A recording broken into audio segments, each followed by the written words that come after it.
Le lundi 7 janvier 2019, des journalistes et techniciens en service à Radio Gabon ont été séquestrés pendant 4 à 5 heures par les éléments incontrôlés des forces de défense se réclamant d'un mouvement dénommé Mouvement des jeunes des forces de défense.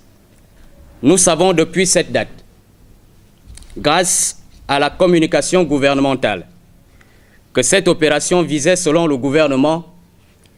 la prise du pouvoir par un groupuscule de mutins issus de nos forces de défense. Dans l'attente d'une évaluation exhaustive des dommages matériels et humains occasionnés par cette opération, notamment la destruction des locaux d'une partie de l'outil de production. Côté journalistes, producteurs et techniciens, l'on déplore et dénonce les violences physiques, des cas d'agression ayant engendré de graves traumatismes, ainsi que des pertes matérielles et financières. À ce jour, en dépit des appels répétés lancés par le CIPROCOM, le syndicat des professionnels de la communication, auprès des responsables de Radio Gabon, aucune disposition visant la prise en charge psychologique et médicale de ces communicateurs n'a été prise.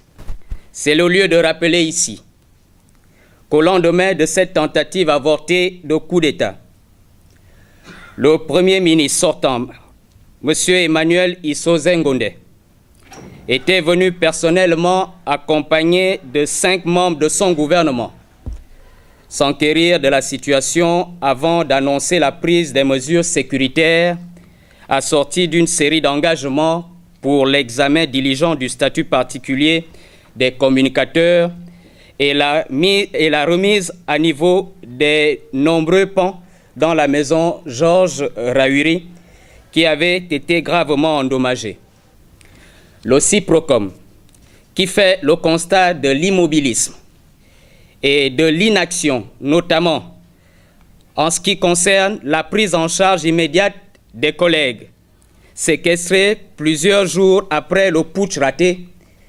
et qui observe avec effroi et crainte